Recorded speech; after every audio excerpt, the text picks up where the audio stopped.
நாட்டில் online shopping மோகம் அதிகரித்து வருகிறது. அருகிலுள்ள அண்ணாச்சி கடையும் நம்மை நம்பி கடை வைத்தவர்களும் வாடிக்கையாளர்களை எதிர்நோக்கி காத்திருக்கின்றனர். ஆனால் இங்கோ ஆஃபர்களை அள்ளித்தரும் ஆன்லைன் ஷாப்பிங் நிறுவனத்தில் ஆர்டர் செய்துவிட்டு பொருள் தரமாகில்லை, மாற்றி அனுப்பிவிட்டார்கள், செல்போனுக்கு பதிலாக செங்கலை அனுப்பிவிட்டார்கள் என தொடர்ந்து வாடிக்கையாளர்களை ஆன்லைன் நிறுவனங்களை மாற்றும் செயல் நடைபெற்று வந்தாலும் ஆன்லைன் ஷாப்பிங் மோகம் குறைந்தபாடில்லை. அதே நேரம் திருச்சியைச் சேர்ந்த வாடிக்கையாளர் ஒருவர் ஆன்லைனில் உள்ளாடை ஆர்டர் செய்துவிட்டு அவருக்கு சோப்புகட்டிகளையும் பழைய உள்ளாடையையும் அனுப்பி ஏமாற்றியுள்ளது ஆன்லைன் வர்த்தக நிறுவனம். இனியாவது வாடிக்கையாளர்கள் சுதாரித்துக் கொள்ள வேண்டும், ஆன்லைன் ஷாப்பிங்கை தவிர்க்க வேண்டும் என்பதே அந்த வாடிக்கையாளரின் அறிவுரையாகுள்ளது. பொதுமக்களுக்கு ஒரு எச்சரிக்கை பதிவாக இந்த காணொலி மூலமா வேண்டுகோள் விடுக்கிறது என்னன்னா, ஆன்லைன்ல தயவு செய்து பொருட்கள் வாங்காதீங்க.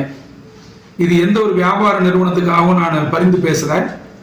ஃபேஸ்புக்கை பார்த்து கடந்த வாரத்தில் ஒரு மிக பிரபலமான ஒரு நிறுவனத்தினுடைய பேரை சொல்லி அவங்க கம்பெனி மூலமாக 8 ஜெட்டிகள் 999 ரூபாய்க்கு தர்றாங்க அப்படிங்கிற விளம்பரத்தை பார்த்து அந்த முழுமையாக ஆய்வு செய்யாமல் அதை நான் ஆர்டர் போட்டேன்.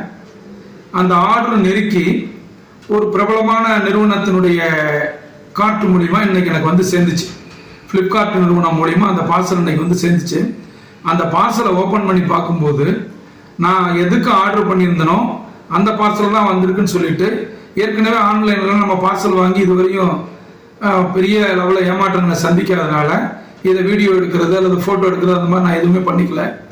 அந்த பார்சலை ஓப்பன் பண்ணி பார்க்கும்போது 8 ஜெட்டி வர வேண்டிய இடத்துல இந்த ஒரே ஒரு ஜெட்டியும் இந்த 2 சோப்பு கட்டிகளும் இது போக இந்த மாதிரி குப்பைகளை பார்சல் பண்ணி அனுப்பிச்சிருக்கிறாங்க. இந்த என்னுடைய முகவரி சரியா இருக்கு. அந்த முகவரி அனுப்புவோர் முகவரி வந்து நியூ டெல்லி போட்டு அனுப்பியிருக்கிறாங்க. அதுல பாத்தீங்கன்னா கொடுத்துருக்கக்கூடிய அலைபேசி எண்ணும் அது தவறான எண்ணை, அந்த மாதிரி ஒரு எண்ணே இல்லைன்னு சொல்லிட்டு வருது. இப்படி எல்லாம் மோசடி நடக்குது. பொதுமக்களுடைய பணத்தை இந்த மாதிரி சூறையாடுறதுக்கு மிகப்பெரிய அளவுல ஒயிட் காலர் கிரிமினல்ஸ் வந்து இதுல நாடு பூரா பரவி இருக்கிறாங்க. இதுல வடநாடு தென்னாடுலாம் வித்தியாசம் இல்லை, எல்லா பகுதியிலும் இருக்கு.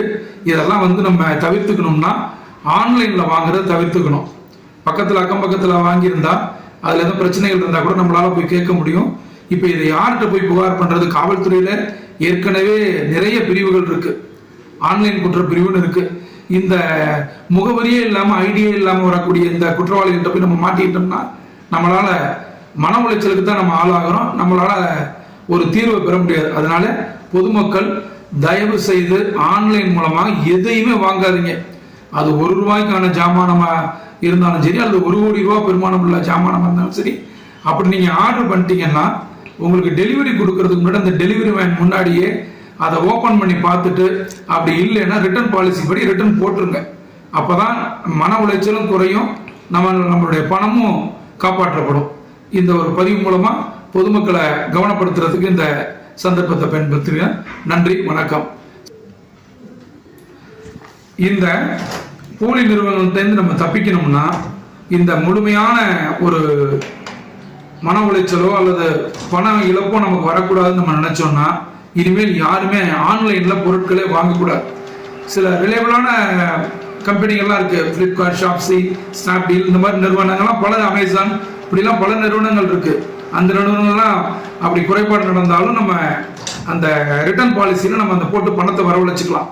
ஆனால் ஃபேஸ்புக்கில் இந்த மாதிரி வரக்கூடிய அன்ஆத்தரைஸ்டு ஆன்லைன் அமைப்பில் வந்து பணம் கட்டுங்க அல்லது பணம் ஆர்டர் போடுங்க.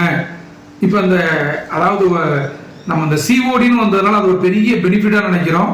நம்ம அந்த பே பண்ணுறதுக்கு நம்மகிட்ட மொபைலில் பணம் இருக்கிறதுனால நம்ம ஈஸியாக பே பண்ணிடுறோம். கையிலேருந்து பணம் கொடுத்தா கூட கொஞ்சம் யோசனை பண்ணுவோம். இந்த ஜிபே, ஃபோன்பே இதிலெல்லாம் பண்ணிடுறதுனால நமக்கு அந்த வழி தெரியல. ஆனால் அந்த மாதிரி ஏமாற்றப்பட்டோங்கிறது மிகப்பெரிய குற்ற உணர்ச்சியாக இருக்கு. இவ்வளவு உலகத்தில் கற்றுக்கிட்டதுக்கு அப்புறமும் இன்னும் நம்ம ஏமாந்துக்கிட்டு இருக்கிறோம், இன்னும் ஏமாத்திக்கிட்டு இருக்கிறாங்க. இதெல்லாம் அவாய்ட் பண்ணோம்னா இன்னுமே நம்ம முழுமையாக ஆன்லைன் மூலமாக ஆர்டர் போடுறத வாங்குறத 100% தவிர்த்துக்கணும். இந்த காணொலி மூலம் உங்களுக்கு கேட்டுக்கிறேன்.